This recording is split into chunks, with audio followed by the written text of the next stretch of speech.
ryose. Tugarutse mu byigisho by'ivugabutumwa, aho tugiye kurebera hamwe icyigisho kitubaza kiti hirya yo kwirengagiza ukuri hazakurikiraho iki? Uri kumwe na mwene so Munyazirinda Juvenal, ari nawe ugiye kukikugezaho. Reka dusenge Imana. Data wa twese, izina ryawe niryubahwe. Ni wowe wenyine ufite guhishura ukuri kandi ukadushoboza kukugenderamo. Ukuri kuri kwirengagizwa nkana, ukuri kwamaze gusiribangwa, ukuri ntikugira kirengera uretse wowe ubwawe washobora kukurengera. Ndinginze cyane kugira ngo bari mu isi, by'umwihariko abanyumva, buri wese umushoboze kugendera mu kuri kw'ijambo ryawe, mu kuri kwawe bwite. Twe kwirengagiza ukuri kuko ariko kugomba kutubatura kandi kwagenewe kuturokora. Buri wese umuhishurire ukuri binyuze mu gusoma, mu kwiga, mu gusesengura, mu gucukumbura kugira ngo tumenye ukuri. Tubisabye mu izina rya Yesu, amen. Fata Bibiliya dusome mu gitabo cy'umuhanuzi Yesaya. Turasoma igice cya 58 umurongo wa mbere. Handitswe ngo, shyira ejuru uvuge cyane we kugerura, rangurura ijwi ryawe nk'ikondera, ubwire ubwoko bwanjye ibicumuro byabwo, ubwire inzu ya Yakobo ibyaha byabo. Iri somo nk'uko turibonye mu gitabo cy'umuhanuzi Yesaya igice cya 58 umurongo wa mbere, ririmo imigabane 4 dusabwa gutekerezaho byimbitse. Umugabane wa mbere ni ugushyira ejuru ijwi ukavuga cyane utageruye. Iyi rero ikaba ari inshingano y'umurinzi uri mu nshingano ze neza. Byari byarabaye ubuzima n'imibereho y'intumwa n'abahanuzi, cyane cyane nka Mikaya utaratinye igitsure cya Ahabu wari warataye inzira y'ukuri, n'ibikobo bya bagenzi be bavugiraga ukuri ku nyungu bagukuramo, ntabyiteho ahubwo akarangurura ukuri atitaye kuri ibyo byose.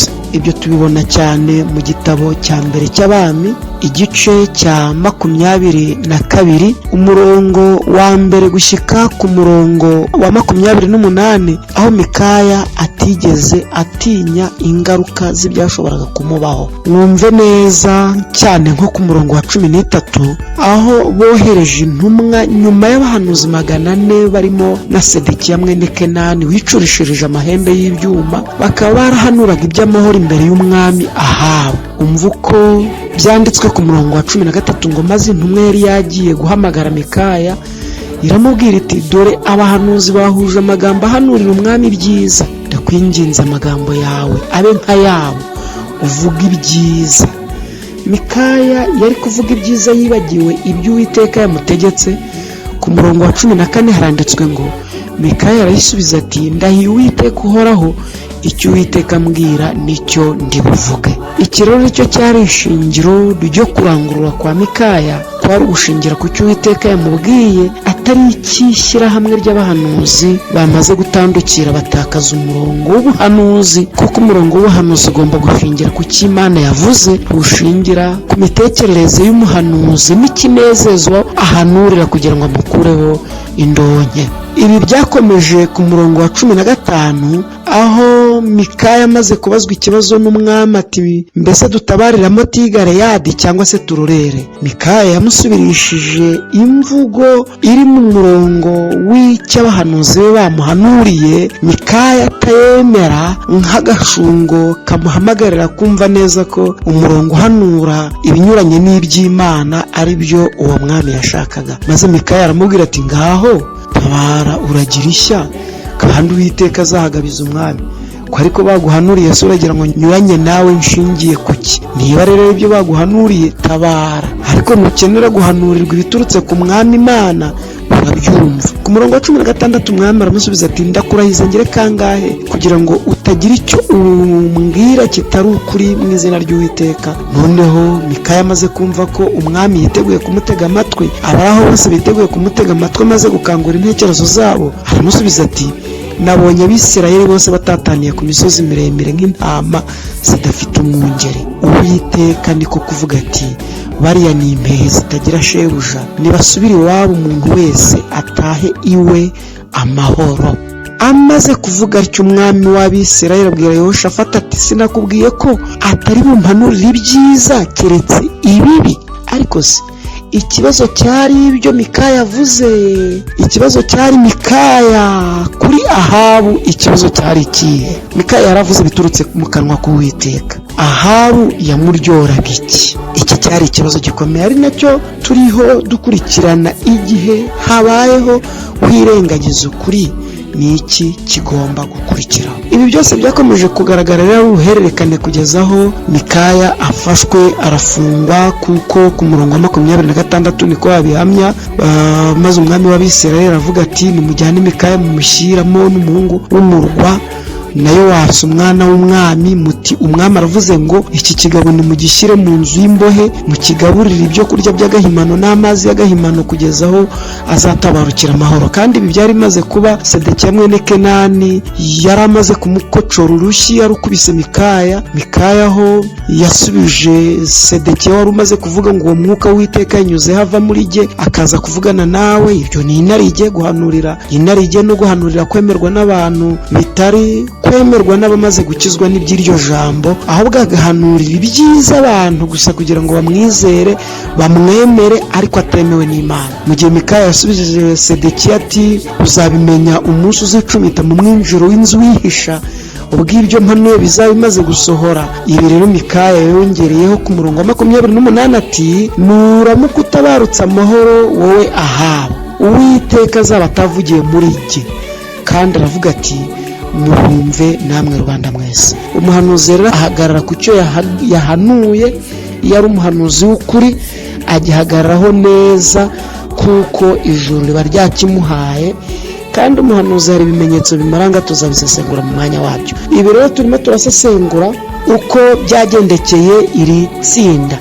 Iri somo twamaze kubona twaribonyemo imigabane 4.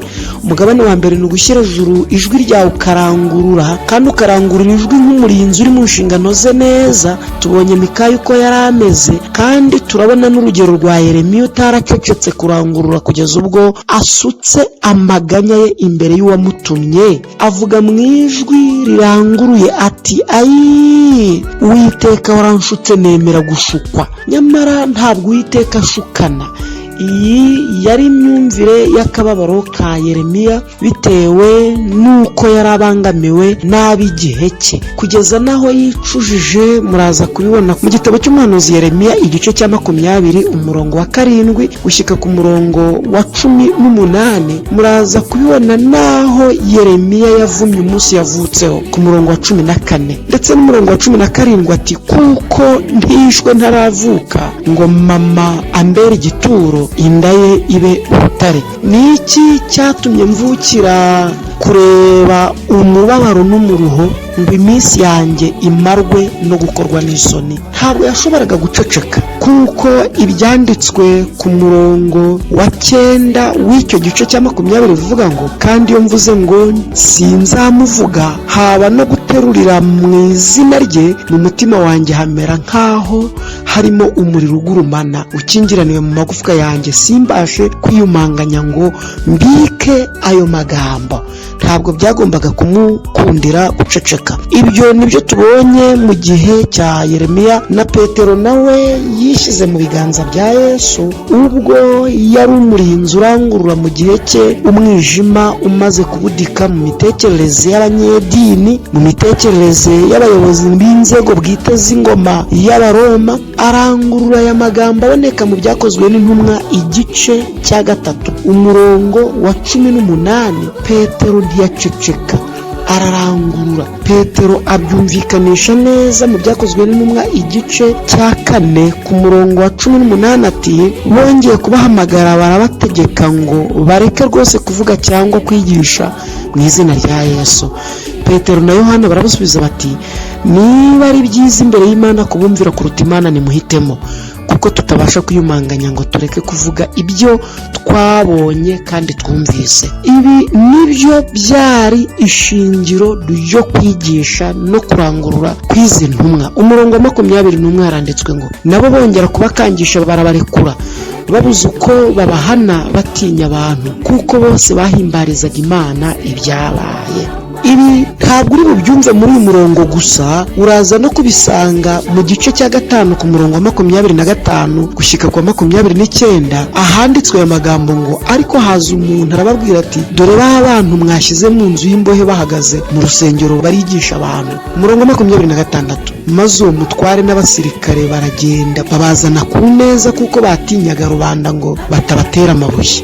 Bamaze kubashyira imbere y'abanyarukiko, umutambyi mukuru arababaza ati ntitwabihanangirije cyane kutigisha muri rya zina? Ese ubundi kuki atarivugaga? None dore mwujuje Yerusalemu ibyo mwigisha, murashaka kudushyiraho amaraso ya wa muntu? Petero n'izindi ntumwa barabasubiza bati ibikwiriye ni ukumvira Imana kuruta abantu.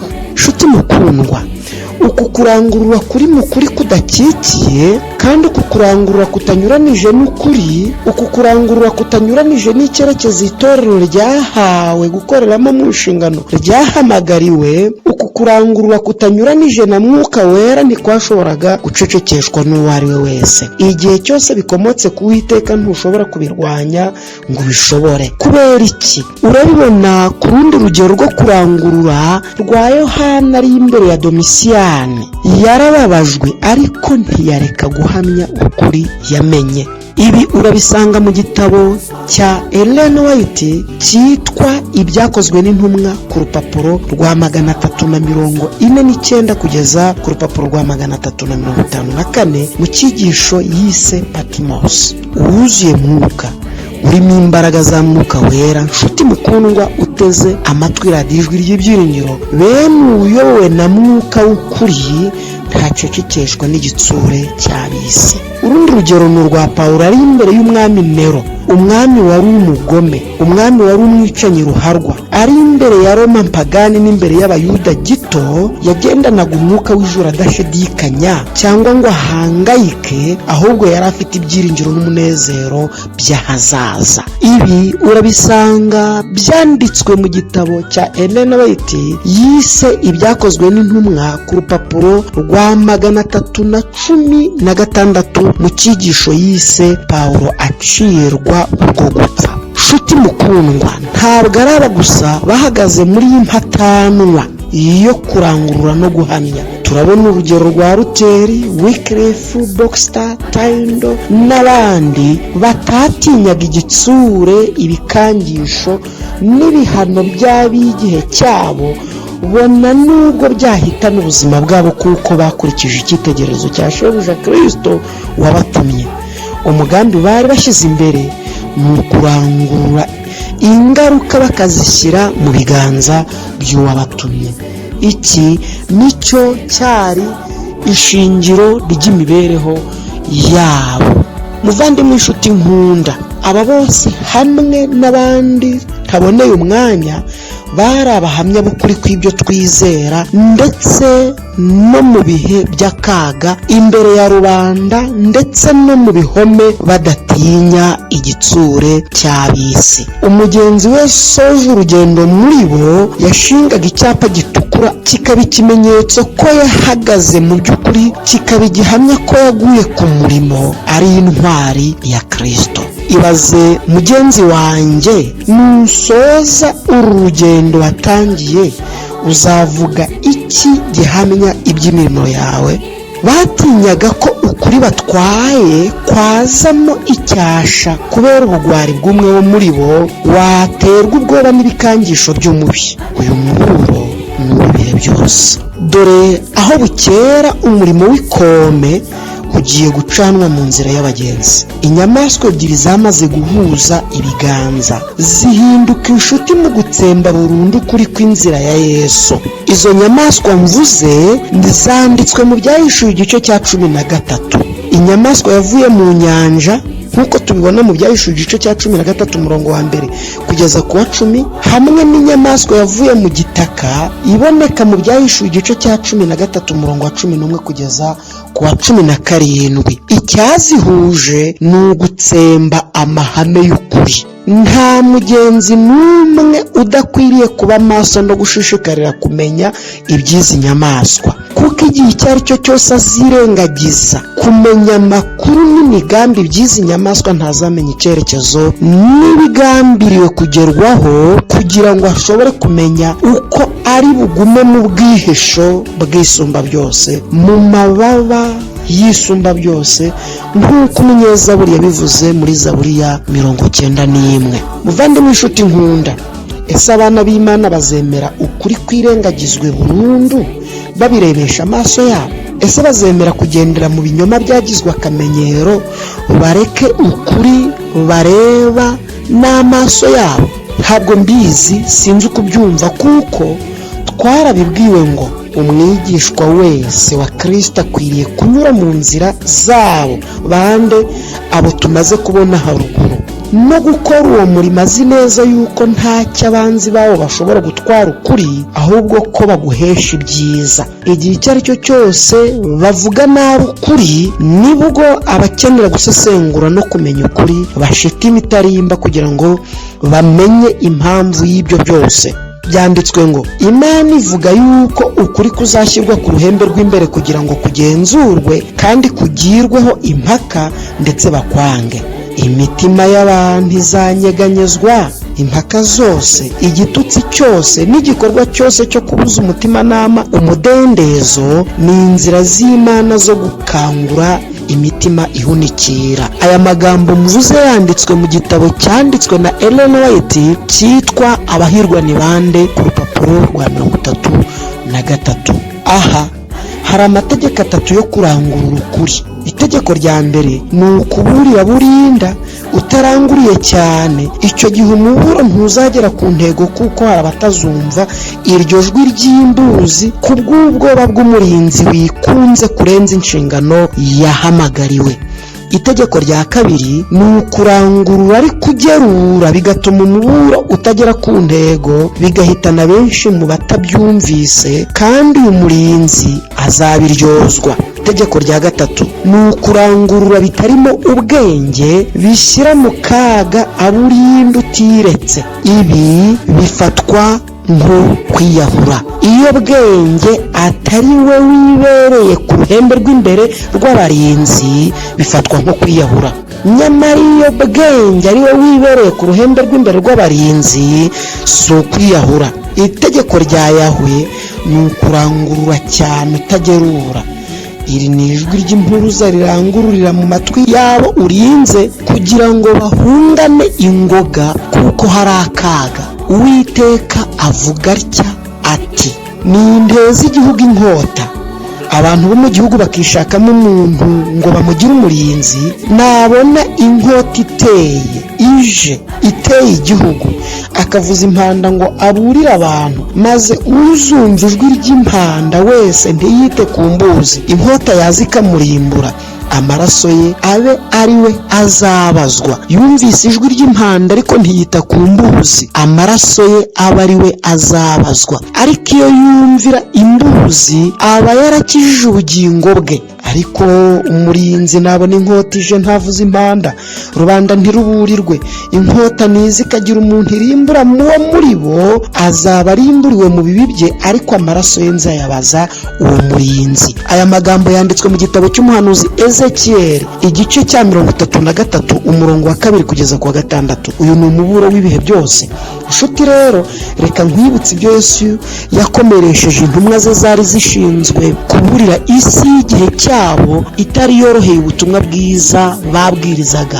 Nibyo biradukomeza twebwe abasorewe n'imperuka, kugira ngo dushobore kuba abarinzi nyakuri ku nkike z'Isiyoni. Yesu yaravuze ati, nk'uko byanditswe mu butumwa bwe bwanditswe na Matayo mu gice cya 10 ku murongo wa 26, Yesu yaravuze ati, nuko ntimuzabatinye, kuko ari nta cyatwikiriwe kitazatwikururwa, cyangwa igihishwe kitazamenyekana. Ku murongo wa 27 haranditswe ngo, ibyo mbabwirira mu mwijima muzabivugire ku mugaragaro, n'ibyo mwongorewe muzabirangururire hejuru y'amazu. hejuru y'amazu n'uyu munsi wa none bizamuka bigahinguka mu nzu iwawe, ukabyumvira kuri radiyo, ukabyumvira kuri TuneIn, ukabyumvira kuri interineti, ukabibonera kuri WhatsApp, bikarangurura bikagera n'iwawe. Ubu ni ubuhanuzi busohoye. Umurongo wa 28 rero uravuga ngo kandi ntimuzatinya abica umubiri badashobora kwica ubugingo, ahubwo mutinye ushobora kurimburira ubugingo n'umubiri muri Gehinomu. Ayo magambo nk'uko nabikubwiye mbere ngitangira kuyasoma yanditswe muri Matayo igice cya 10 umurongo 26 kugeza kwa 28. Kuri iyi ngingo rero icyo dukwiriye gutinya ni icyaha. Umugabane wa kabiri rero muri ya migabane dusoma muri rya somo, umugabane wa kabiri dusabwa gutekerezaho ni ukuvuga mu ijwi riranguruye nk'ikondera. Ubu buryo bwifashishwaga hatangwa umuburo utageruye ku kaga kabaga kugarije igihugu. Uwatangaga umuburo ageruye yagibwagaho n'urubanza ndetse n'igihano. Umugabane wa gatatu ni ukuvuga ibyaha n'ibicumuro by'ubwoko bw'Imana mu izina ryabyo utabikikiye. Buri muntu wese uri ku isi ni uw'Imana, ntawe udakwiriye kuburirwa. Umuremyi kuko ari we wamuremye ni uw'umuremyi. Uyu mugabane wa gatatu rero ureba buri wese utuye ku isi. Mu nzira nyinshi Imana inyuramo ishaka umunyabyaha harimo no kuvuga ibyaha bye mu izina ryabyo utabiciye ku ruhande, ukabikora mu kinyabupfura, mu rukundo rwinshi ndetse no mu kwihangana. Ibi bituma uwabikoraga atabizi abyihana by'ukuri, agahindukira akihana, akemera ukuri kandi akemerwa n'Imana. Ibi nshuti mukundwa, kimwe n'uwabikoraga bizi neza kandi abishaka arahindukira. Natanga urugero rw'abininiwe. Urugero rw'abininiwe dusoma ibyarwo mu gitabo cy'umuhanuzi Yona igice cya 3 umurongo wa 1 kugeza ku wa 10, aho bafashe ibyemezo n'umwami n'amatungo bicisha bugufi barihana. Urugero rwa 4 rw'umugabane wa 4 dusabwa gutekerezaho cyane ni ukubwira inzu ya Yakobo ibyaha byabo. Ibi ni uguhindukirira itorero ry'Imana ukariburira mu ijwi riranguruye udakikiye. Ni uburyo ijuru ryateguye kugira ngo habeho isukwa rya Mwuka Wera muri bo binyuze mu kurima imishike kw'abumvise impuruza. Ibi byiteho cyane kandi bikurikirane mu gitabo cya mbere cy'Abami igice cya 22 n'igice cya 23. Urabona Abisirayeli bari mu mishike habaho isukwa rya Mwuka Wera. Uyu wari umurongo ijuru ryari ryarateguye kugira ngo ubwoko bw'Imana, itorero ry'Imana ritegurwe, risukirwe Mwuka Wera, hongere habeho kwihana bisesuye. Ibi byari ukurangurura, nibyo nasobanuraga mu ngingo yo kurangurura. Asobanurira uburyo intumwa zero zizarenganywa. Yesu yatanze umuburo uzikomeza kandi ugakomeza n'abavugiramana b'ibihe byose, cyane cyane abo mu gihe giheruka. Yesu yaravuze ati, ibyo ni muri Matayo igice cya 10 ku murongo wa 16 niho byanditswe. Handitswe ngo dore mbatumye muri nk'intama hagati y'amasega, nuko mugire ubwenge nk'inzoka kandi muzabe nk'inuma mutagira amahugu. Ariko mwirinde abantu kuko bazabagambanira mu nkiko kandi bazabakubitira mu masinagogi, bazabashyira abatwari n'abami babampora, muzaba bo guhamya imbere yabo n'imbere y'abapagani. Ariko nibo bagambanira ntimuzahagarika umutima w'uko muzavuga cyangwa ibyo muzavuga, kuko muzabibwirwa muri uwo mwanya, kuko atari mwe muzaba muvuga ahubwo ari umwuka wa so uzabavugisha. Kuko ndabikubwiye ni byanditswe muri Matayo igice cya 10 ku murongo wa 16 kugeza ku wa 20. Igihe cyose habayeho rero kwirengagiza ukuri, hakurikiraho ubuyobe no kutizera. Iyo hatabayeho kwihana no kugarukira ukuri, bisoreza mu buhakanyi bweruye buherekejwe n'ubuhumyi bw'iby'umwuka, tukarutisha ibigirwamana umuremyi. Nyamara ijambo ry'Imana ryo riravuga ngo kuko nzi yuko Uwiteka akomeye kandi yuko umwami wacu asumba ibigirwamana byose. Zaburi 135 umurongo wa 5. Igihe cyose ukuri kuzigishwa nk'uko biri, kukakirwa, byanditswe ngo ibigirwamana bizashiraho rwose. Yesaya igice cya 2 umurongo wa 18. Igikenewe rero ni ukwigisha ukuri nk'uko kuri, bizahanaguraho kandi birwanye ibigirwamana byose. Uko imperuka irushaho kutwegera, kwirengagiza ukuri no kuramya mu buryo bushize ku ruhande ukuri burafata intera ndende kuruta igihe cyashize. Imisengere ya gipagani yo kuramya izuba irakomeza kugenda igira umuvuduko muremure cyane. Buri munsi havuka ibisa n'imisengeri y'ukuri ariko itari ukuri kandi itari mu kuri kandi yitwikiriye ukuri, nyamara yirengagiza cyangwa irwanya ukuri yihandagaje. Kuramya ibitari Imana umuremyi kuri mu buryo bwinshi. Hari ugusenga Imana y'ubumenyi. Iyi Mana itakarizwa icyizere n'abayiramya iyo hari umuyoboke wayo w'imbere wari ufite ubumenyi bwinshi, ariko ubumenyi bwe ntibumurinde urupfu, kuko byanditswe ngo ntimukiringire abakomeye cyangwa umwana w'umuntu wese utabonerwamo agakiza, umwuka we umuvamo agasubira mu butaka bwe, uwo munsi imigambi ye igashira. Byanditswe muri Zaburi 146 umurongo wa 3 n'uwa 4. Iyi Mana y'ubumenyi rero itakarizwa icyizere iyo bari gushyingura umwe mu bayiramyaga wasinziriye. Nibwo ujya kubona ukabona abanyabumenyi, abiringirwa b'abahanga muri byo, ukabona bose bagize ubwoba kuko hari ikibazo badafitiye igisubizo. Tugaruka ku gusesengura kuramya gupfuye. Ku isi hagwiriye kuramya ubutunzi, aricyo kigirwamana cya benshi nka Mamoni.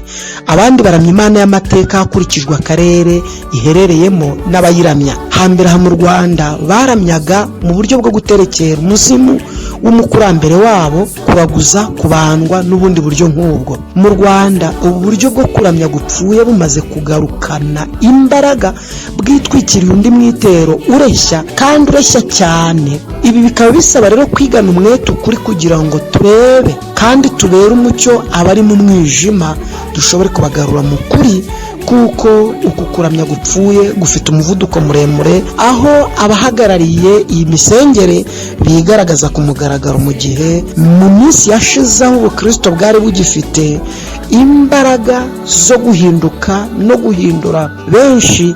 Wabonaga n'ab'iyi misengere y'ubupagani bari bamaze gucika intege, ariko bumaze kubura umutwe mu mbaraga zikomeye. Hari ukuramya umuntu no kumwizigira nk'ufite mu biganza bye ukubaho kose kw'abamuramya. Hari ukuramya no kwizigira uwapfuye ngo aguhakirwe ku Mana nzima. Ubu buryo hamwe n'ubundi buryo bwose tutaboneye umwanya bwabaye igikwira ku isi yose. Ikintu cyose kidutesha Imana rero kandi kikadutesha umuremyi wacu gikwiriye kurekwa. Imana imenyera iherezo mu itangiriro rero izi ko mu minsi y'imperuka kuramya kunyuriye mu kwirengagiza ukuri kuzashyirwa imbere y'abatuye isi, bagatozwa iyo misengeri ipfuye, maze ibyandikishijwe n'urutoki rw'Imana bigateshwa agaciro. Ibyandikisha bitaraba kugira ngo nibiba tuzizere ko iyo Mana ari ukuri.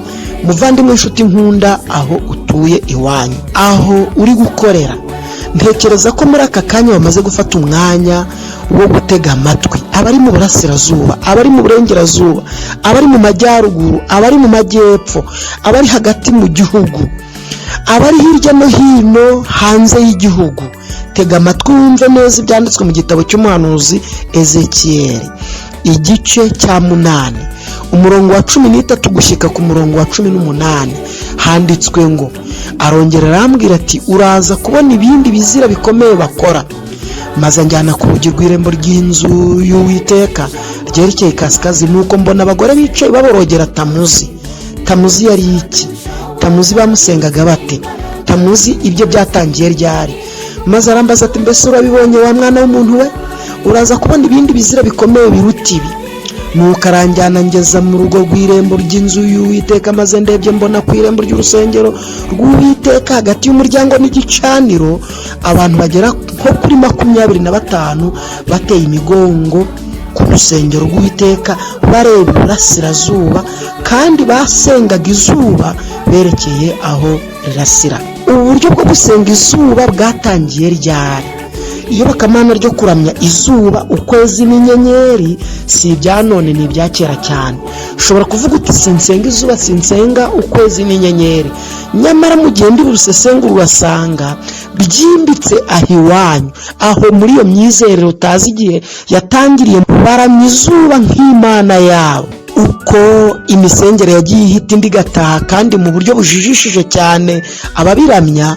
Kuramya izimuri byanozwaga hakurikijwe igihe, idini n'umuco w'abantu, bishingiye ku bumenyi bafite kandi biherekejwe n'uburyo bifuza kunezezamo Imana zabo, bikitwa andi mazina.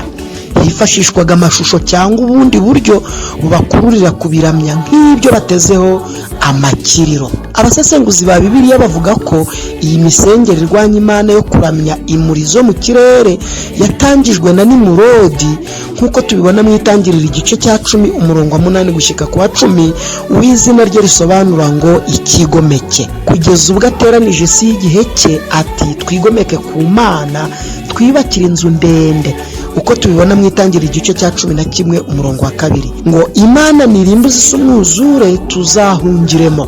Abahanga mu bya Bibiliya bavuga ko yari afite umugore witwaga Semiramisi ari nawe nyina umubyara. Ngo Nimurodi yari umwubatsi w'umuhanga, yari umuhigi w'umunyamaboko, kandi yari n'umupfumu w'umuhanga ukorana n'imbaraga z'abadayimoni, bituma bamwe mu b'igihe cye bamuramya. Abahanga mu by'iyobokamana bavuga ko igihe cyageze apfa atabyaranye n'umugore we ari nawe nyina umubyara. Uyu mugore we Semiramisi bavuga ko yiyandaritse aratwite, yibaza uko bizamugendekera, ahitamo guhimba ikinyoma kirafata. Aravuga ati umugabo wanjye ntiyahisemo kuba ku isi, ahubwo yagiye mu izuba ariho ava aje gusura urugo. Yababwiye ko izuba ari ryo ryamuteye inda ari naryo mugabo we. Avuga kandi ko izuba rimaze kuryamana nawe nyina ari we Semiramisi babyaranye Tamuzi, ariyo nkomoko ya mbere y'imisengere yo gusenga izuba, kandi umunsi mukuru mpuzamahanga waryo wiswe Sande, ariho ku cyumweru, ariho dimanche, ariho kuwa mbere w'isabato. Uyu munsi si Imana yawutegetse. Muvandimwe inshuti nkunda, ndakwingingira kugira ngo ushobore kumenya ukuri nk'uko kuri, kandi ushobore kubaturwa n'ukuri kuko byanditswe mu butumwa bwiza bwa Kristo bwanditswe na Yohana mu gice cya 8 ku murongo wa 32 handitswe ngo namwe muzamenya ukuri kandi ukuri niko kuzababatura. Nshuti mukundwa, garuka, emera ukuri, yoborwa n'ukuri, ntuzimirize ukuri mu nzira unyuramo, kandi ntiwirengagize ukuri kuko kukwirengagiza bizabyara ingaruka mbi. Ndakwifuriza kugengwa n'ukuri no kuyoborwa n'ukuri mu izina rya Yesu. Amen.